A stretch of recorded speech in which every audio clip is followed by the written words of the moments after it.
And I'm actually doing this YouTube series. We already had a couple responses. He said he has 13 employees. That I was going to be moving to Vermont for a job offer. People thought we were crazy selling up the company at the beginning of COVID. We all dropped out of college for this. What you guys are doing is so cool. Okay, as you guys saw by the intro, right now, I just want to DM this entire list of people that I made to do the interview. We already had a couple of responses. One was a guy who I actually got inspiration from to do this video, which is sick. I know he has a lot of connections in Chicago, so he'll probably give me more people to interview once I interview him. And then we got one more that actually responded, and I haven't hit anyone else up. So about to go through these messages and just kind of text everybody and see what they say. All right, I have like a full plan on my phone. Well, it's on my Notion, which Notion you can have on your phone or anywhere else. So I just have a giant list of people. So this guy, I think we already talked to. When are you available? Hey bro, I saw your content. I'm actually doing this YouTube series, just reaching out to creators and influencers in Chicago, seeing if they would wanna just do a little interview. Probably we would meet up in person, do a little interview, just ask you a couple questions, kind of inspire the youth in Chicago and inspire any other creators in Chicago to follow their passion, and kind of just giving some insight into what you do and how you're actually able to do this full time. So it'd be cool to interview. If you're down, just let me know. Honestly, probably just talk to you when we get a message back or we get some type of update, and this is definitely gonna be the first episode of the series, so excited to show this to you guys. This is 2 days later. I messaged everybody. We actually got a few responses. Okay, Devin from Chicago. This guy's sick. He has like a full, here Danny, you can look at him. He has an entire actual office, and he said he has 13 employees and has like an actual social media agency, and seems like he's doing really well for himself. So he's gonna be a sick interview. We're gonna go to his office on Wednesday at 10 a.m. I think it is. I don't know, it's on my calendar. And then our other guy, he was in school currently, and he got an opportunity to move to Vermont to full-time pursue a creative job with some company that he's working with. So he's about to leave literally like next week, but we're gonna interview him tomorrow. And my goal today on this laptop is to basically just plan out kind of shots I wanna get once we get to the certain places that we're gonna go interview people at. All right, so I'm about to finish this coffee and lock in. See you when we're done planning. Cool. And then I had a question. I planned on doing like a little interview with someone in here. They said they frequent here, like they come in a lot. Yeah. As long as you guys don't get other people. Yeah, no, it'll just be us in the frame. Is that couch will be fine then if we sit there? Okay, cool. Thank you.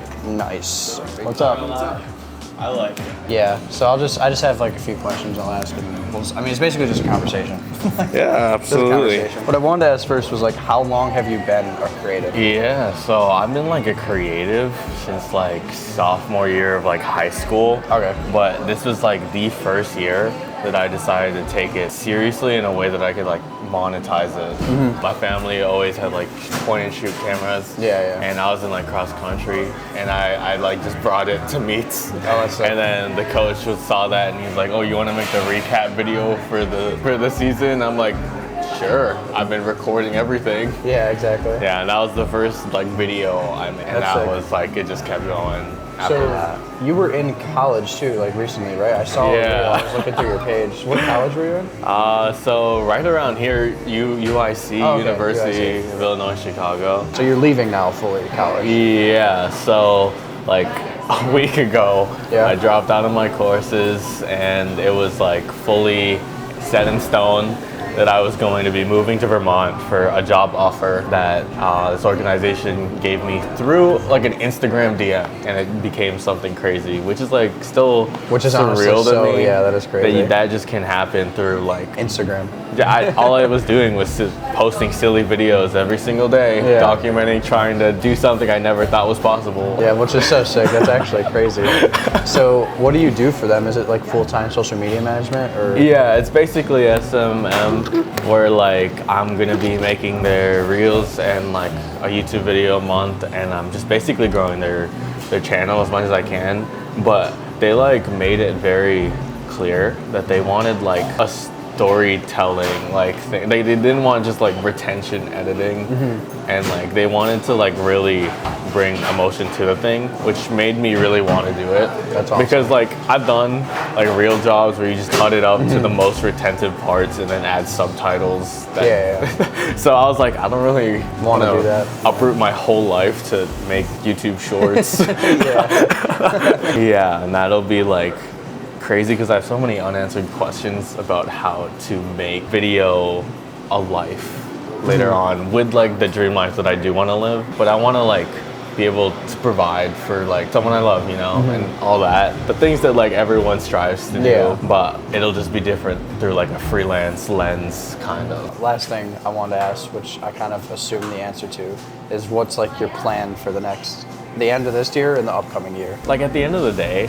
I just want to be able to keep posting and then documenting what I'm doing so that like anyone else who might have been like me could see that, because I feel like I'm just a regular person. Like I'd be seeing these YouTubers and like of course they're regular people, but like they've been doing it since like 2020, they've been doing it 22, they have a following now.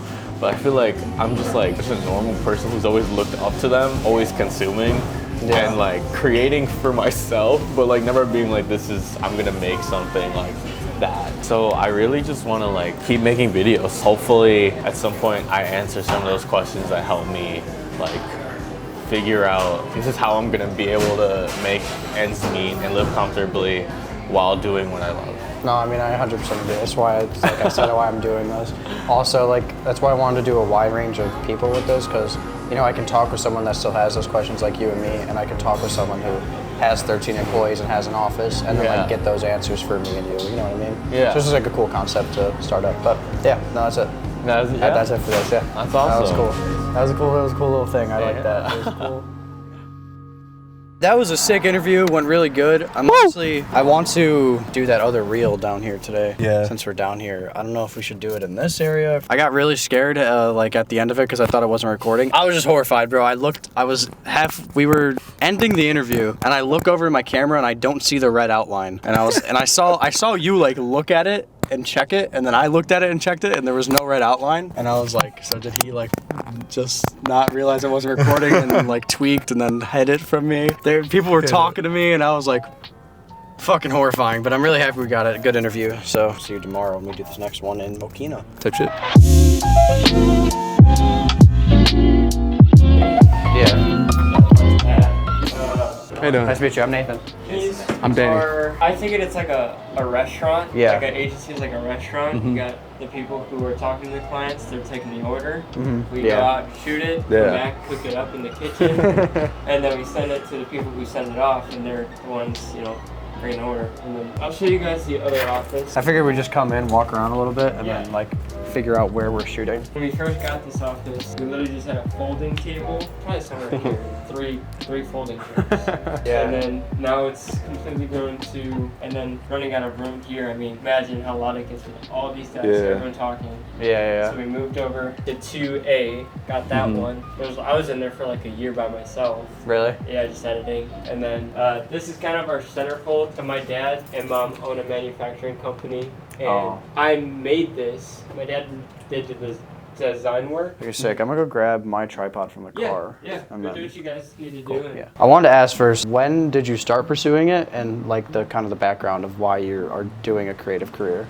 Like what's the story? Okay, right before we jump into this interview, I wanted to talk to you about this series. Obviously, as you can tell, this episode isn't an hour long, and I didn't include the full length of both interviews, but if you do want to see them, I'm gonna be putting all of the interviews in a playlist on my channel, and it'll be named UNCUT Chicago. So all the videos and all the interviews will be uploaded individually on my channel. I just wanted to mention that, so in case you want to hear Devin's story or you want to hear Paolo's story, you can go check that out on my channel. Now let's finish Devin's interview. Short answer is I was a little kid and I went over to my uncle's house, and my cousin, he does exactly what I do right now. Yeah. And he was going to college for a film major, and I would go upstairs in his room and I'd just like sit there and I just like watch him edit. And I thought it was the coolest thing of like, whoa, what is he doing? Looks like video games, but it's not. And I was like a little kid, I thought it was so interesting. And I just go over and I watch him every single time I went over there edit. So my dad had a camera, and I just like, it was an old one that ran on AA batteries, 4 AA batteries, and I just started shooting on it, just anything really. From that point, I like really started liking the photography aspect. That's what I think was crazy, is that he was doing video and I started in photo. Yeah, that is crazy.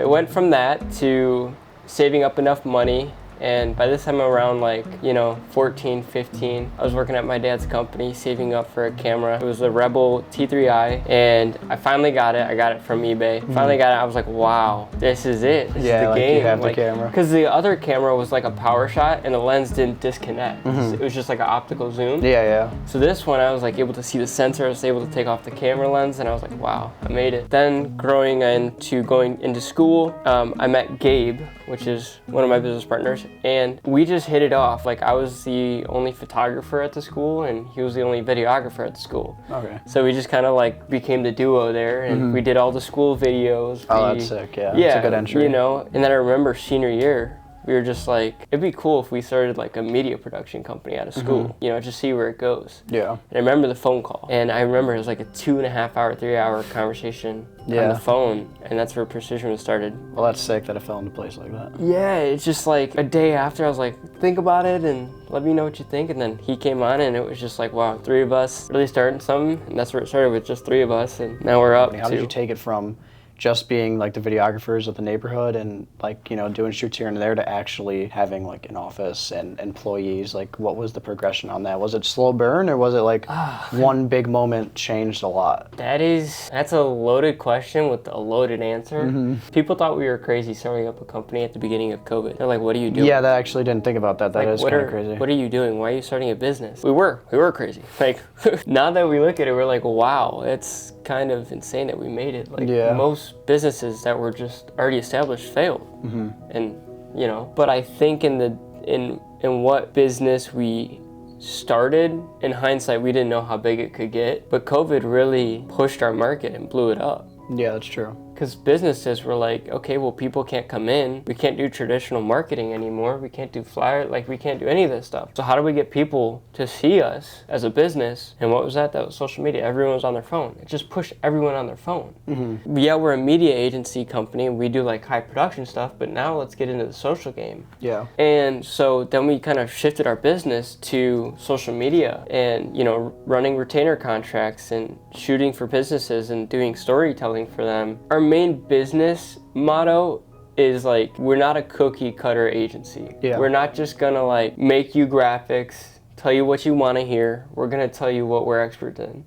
And we think, that's storytelling. Going back to your question, it hasn't been easy. There's been a lot of sacrifices. We all dropped out of college for this. We basically eliminated plan B. Which I feel like you kind of have to do in some You kind of have to do. Yeah. And it's a lot of early mornings and long nights, but I'd rather be doing this than having to do photography on the side. And this isn't a knock to people who do it on the side. Like, I pray that you get there one day where it's full time. And that's why, from my standpoint, why I want to grow the business is because I want opportunities like you guys to be able to come in and do a full-time job creating. I moved out of my house when I was 19. And I just was like, I'm gonna do this. Like, just jump.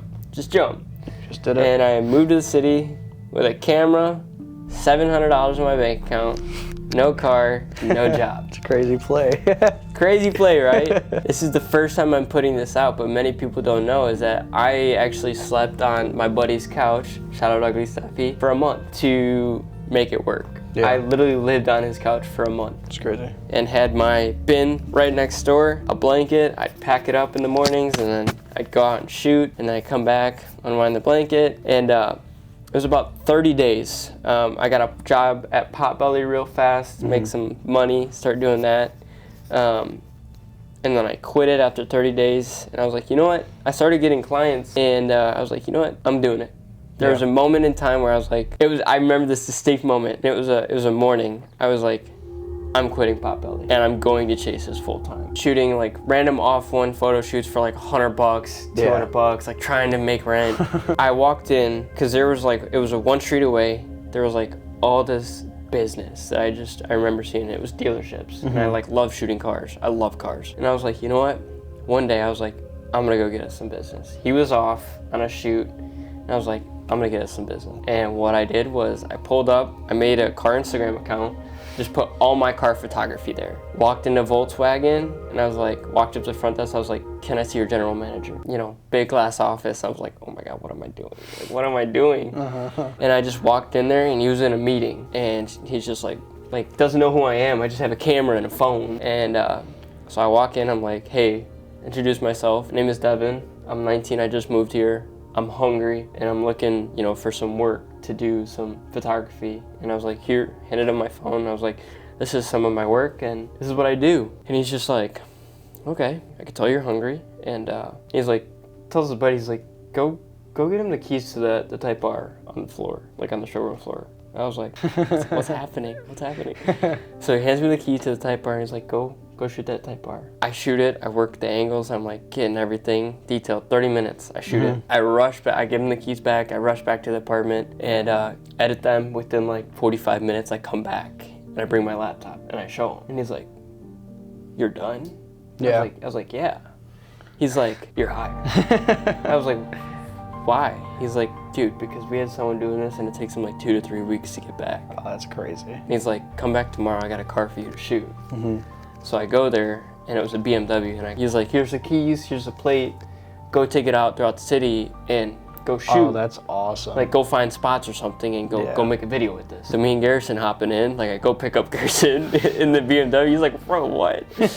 So, and then it just progressed. You know, we were making movies for him and then that happened and we got into nicer cars. Like he's like, hey, I got a Porsche that I want you to shoot.